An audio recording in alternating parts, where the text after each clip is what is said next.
நாள் 48 கவன சிந்தனைகள். உங்கள் வாழ்க்கையில் கிறிஸ்துவை மட்டுப்படுத்தாதீர்கள். இயேசுவின் அற்புத வாழ்க்கையை நம்மிலும் நம் மூலமாகவும் அனுபவிப்பதிலே நாம் முன்னேறும்போது இன்னொரு முக்கிய கேள்வி என்னவென்றால், உங்களில் சாத்தியம் என்பது எவ்வளவு பெரிதாக இருக்க முடியும்? பதில், இயேசுவினுடைய வல்லமையும் நற்குணமும் நம்மில் இருப்பதால் நமது சாத்திய கூறுகள் வரம்பற்றவை. மார்க் 16:20 அவர்கள் புறப்பட்டு எல்லா இடங்களிலும் பிரசங்கித்தார்கள். கர்த்தர் அவர்களுடன் சேர்ந்து செயல்பட்டார். தொடர்ந்து அடையாளங்களினால் வார்த்தையை உறுதிப்படுத்தினார். அவர்கள் இயேசுவின் முன்மாதிரியை கண்டார்கள். இப்போது இயேசு சிலுவையில் அறையப்பட்டார். அவர் சரித்திரமாகிவிட்டார். ஆனால் அவர்கள் அவருடைய முன்மாதிரியை பின்பற்றி அவன் அனுபவத்தை தங்கள் அனுபவமாக மாற்ற புறப்பட்டனர். அவர்கள் தங்கள் அனுபவத்தை அவருடைய சரித்திரம் போலவே மாற்ற இருக்க விரும்பினார்கள். அதனால அப்போஸ்தலர் 3வது அதிகாரத்தில் முதல் 6 வசனங்களை பார்க்கும்போது அந்த அழகான வாசலிலே பேதுரும் யோவானும் தங்களுக்கு கிடைத்த வாய்ப்பை கண்டார்கள். இயேசு சொன்னார் நம்மாலே முடியும் என்று, அதை செய்வோம் என்று புறப்பட்டார்கள். இந்த அற்புதம் அந்த நகரத்தையே கலக்கியது. அடுத்த அதிகாரத்தில் அப்போஸ்தலர் 13 16 வரைக்கும் ஆலோசனை சங்கம் அவர்கள் இயேசுவோடு இருந்தார்கள் என்று ஒப்புக்கொண்டார்கள். அந்த குணமாக்கப்பட்ட மனிதனும் அவர்களோடு நிற்பதைக் கண்டு அவர்களால் அதற்கு எதிராக எதையுமே சொல்ல முடியவில்லை. ஏனெனில் இந்த பேதுரு யோவானாலும் இந்த குறிப்பிடப்படத்தக்க ஒரு விசேஷமான அற்புதம் செய்யப்பட்டது. இதை இந்த ஆலோசனை சங்கம் மறுக்க முடியாது. அப்போஸ்தலர் 5 போய் பார்த்தீங்கன்னா பல அடையாளங்களும் அற்புதங்கள் நடந்தன. இந்த அப்போஸ்தலர்களை பாருங்க, அவர்கள் எவ்வளவு தீவிரவாதிகள். சிறையில் அடைத்த பிறகு ஒரு தேவதூதன் அவர்களை வெளியே கொண்டு வந்தான். ஆனால் அவர்கள் உடனடியாக பிரசங்கிக்க திரும்பினார்கள். அப்போஸ்தலர் 5:12 அப்போஸ்தலர் கைகளினால் மக்களிடையே பல அடையாளங்களும் அற்புதங்களும் செய்யப்பட்டனன்னு வாசிக்கிறோம். அதே அதிகாரத்தில் 14:16 பார்க்கும்போது 14-16 வரைக்கும் பார்க்கும்போது விசுவாசிகள் அதிகமாக சேர்க்கப்பட்டனர். நோயாளிகள் தெருக்களிலே கிடத்தப்பட்டனர். சுற்றியுள்ள நகரங்களிலிருந்து திரளான மக்கள் எருசலேமுக்கு வந்து நோயாளிகளையும் அசுத்தாவிகளால் பாதிக்கப்பட்டவர்களையும் கொண்டு வந்தனர். அவர்கள் அனைவரும் குணமடைந்தனர் என்று வாசிக்கிறோம். இயேசு செய்ததை அப்போஸ்தலர்களும் செய்து கொண்டிருந்தார்கள்.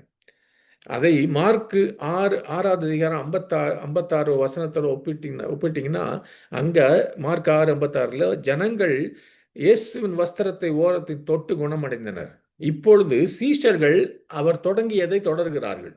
இயேசுவை மட்டுப்படுத்தாதீர்கள்.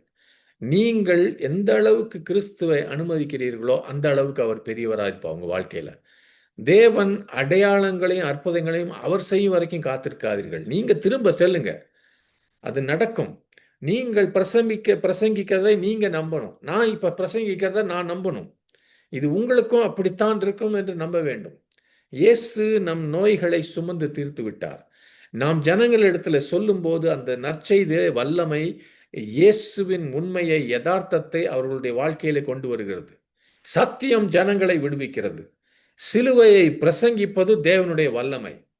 தேவன் அவர் நம்பப்படும் போது தம்மை வெளிப்படுத்துகிறவர்.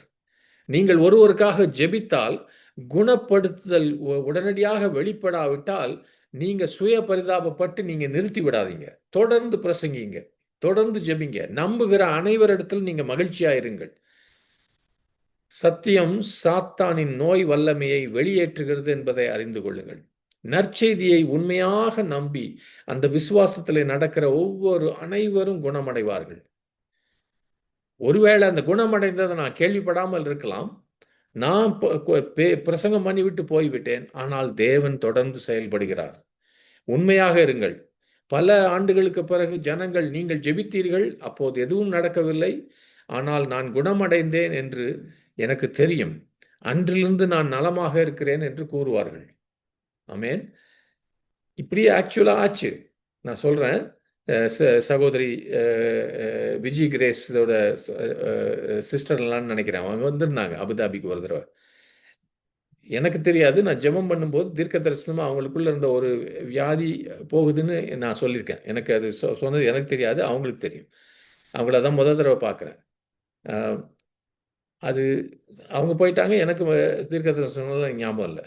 ஆனால் பல மாதங்கள் கழித்து அந்த சகோதரி வந்து இதே இடத்துல வந்து சாட்சி சொன்னேன். எப்படி உடனடியாக குணமானுச்சுங்க. உங்களிடத்துல உள்ளத நம்புங்க. நீங்கள் ஆண்டவருக்குள்ள ஒரு முக்கியமானவர்.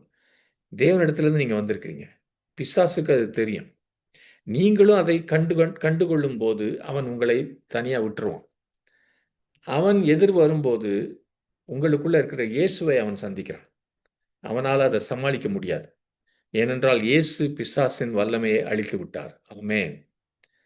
சீஷர்களின் வரலாறும், அனுபவமும் அதையே சொன்னது. நோயாளிகளை தெருக்கள்ல கிடத்தினார்கள். அவர்கள் பல தேசங்கள்லேருந்து வந்தாங்க. அனைவரும் குணமடைந்தாங்க. உங்கள் வாழ்க்கையிலும் இயேசு கிறிஸ்துவை மட்டுப்படுத்தாதீர்கள். சீஷர்கள் அவரை கண்டு அவரோடு இருந்தாங்க. அவர் சரித்திரம், இயேசு சரித்திரம்.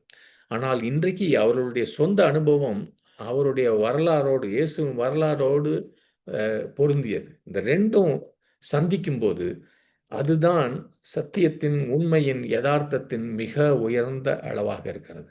ஆமென்.